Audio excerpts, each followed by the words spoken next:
Alright, so today we're going to be talking about variables and arithmetic. You might be asking yourself why we're going to be doing some math class in computer science class, and that has to do with the ability to create much more complex programs than the ones we've been working with so far. Because so far the programs we've written are very simple. They've been such that they can move objects around in a predetermined manner, and that's it. So we've had lots of programs with penguins jumping up and down, waving their wings, and rabbits running around, saying things to the screen, and so on. But in order to write more interesting and complex programs, we need to be able to calculate stuff, and we need to be able to store some of the information during processing so it can be used later for various tasks. This is done using what we call variables. A variable is a named location in the computer's memory where the programmer can store information. Think of it like the memory button on your calculator.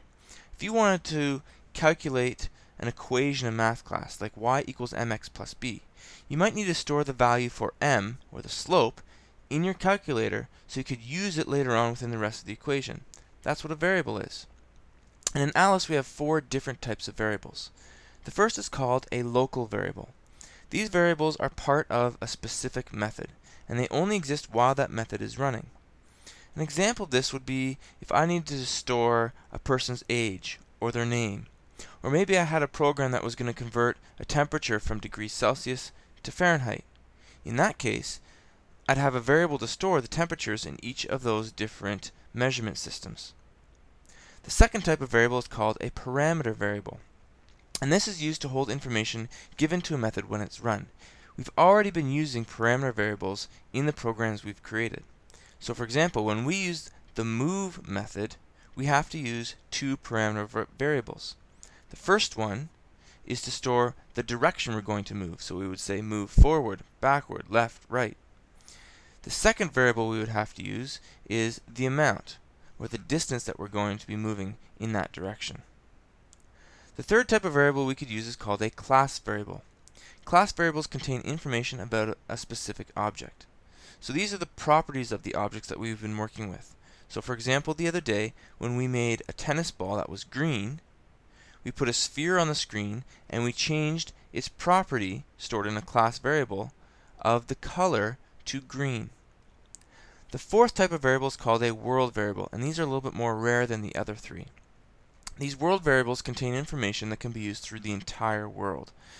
So an example of this might be something like we're going to create a game, and in that game we need to keep track of the score. The score might be stored in a world variable, because throughout the game, in a variety of different situations, we may need to access the score of the game. So how do I create or declare a variable? Well, it's actually very simple. In the method editor, there is a button called Create New Variable, and when you do this, a window pops up and you're able to provide the variable with a name, a type, and a value. Let's take a look at what this looks like in the Alice world. So you can see here in the method editor I've got a Create New Variable button. When I click on it, I have the pop-up box where I can give it a name, so I'll call this distance, and it's going to represent a number, and it's going to be starting equal as, we'll say, 4. We hit OK, and there we now have a new variable showing up in the method editor. It's called distance, it stores a number, and the current value of it is 4.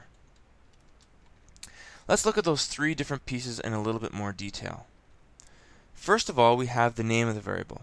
When you name your variables, there are some rules that you have to follow in order for your program to run. If you break any one of these rules, your program actually won't function at all.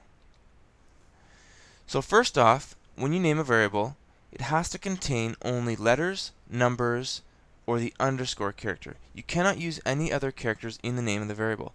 So no spaces, no hyphens, no question marks, periods, etc. Secondly, your variable name cannot exceed 255 characters. Now why you'd want to do this, I haven't the slightest idea.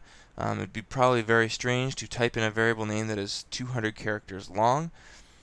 Generally speaking, you want your variable names to be as short as possible so that they can be easily understood and yet not overly long and difficult to type out. Thirdly, your variable name must be unique. You can't have 2 variables with the same name in the same program. This would make it very confusing for Alice to figure out which of the two variables you are trying to use in any particular situation. Now there's also a few rules that you should follow when you name your variables. These rules don't actually cause your program not to function, but instead they're a proper convention that should be followed so your program is more understandable both to you and to any other programs who need to look at the code. So these rules, the first one is all your variable names should start with a letter, and this letter should be lowercase. Secondly, they should have a name that's descriptive of the function.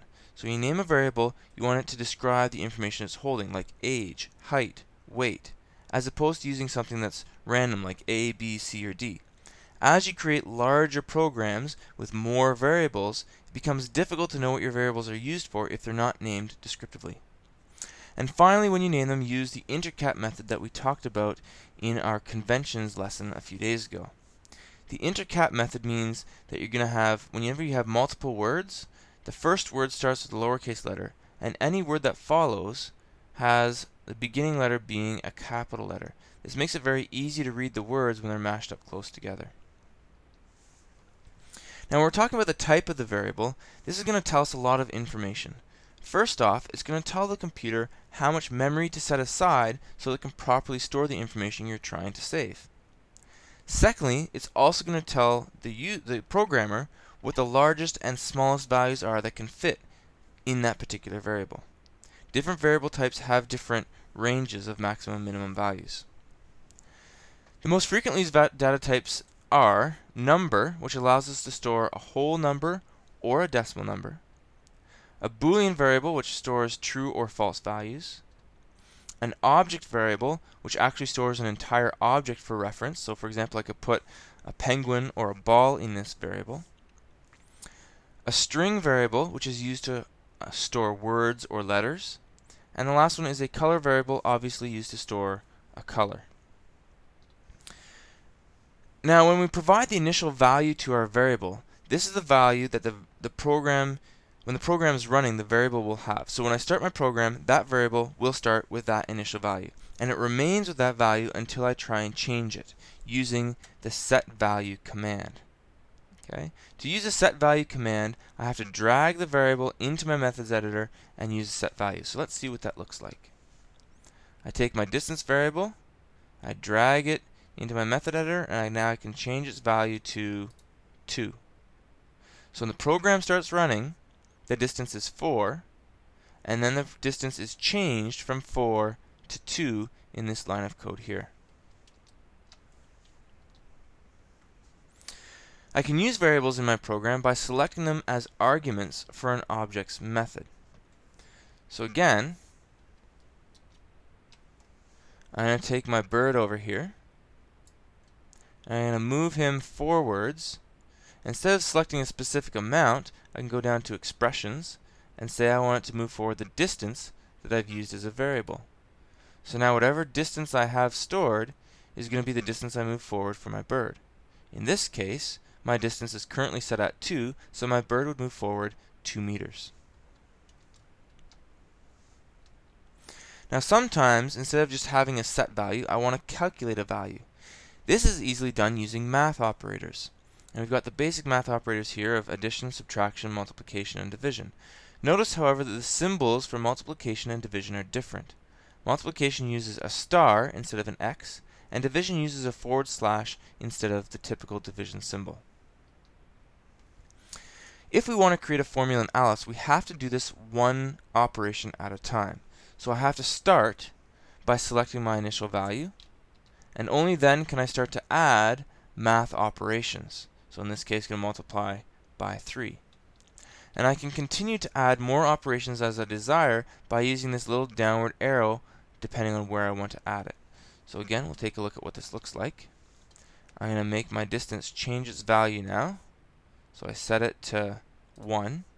And now I'm going to do some math. I'm going to say 1 plus 4. And now I can add another operation here. I could say 1 plus 4 and take that total. I'm going to multiply it by 5. So I'd have 1 plus 4 is 5 times 5 is 25. My distance variable would now have 25 stored in it. That's it for today in use of math and variables. We'll see you tomorrow and we can practice what we've learned.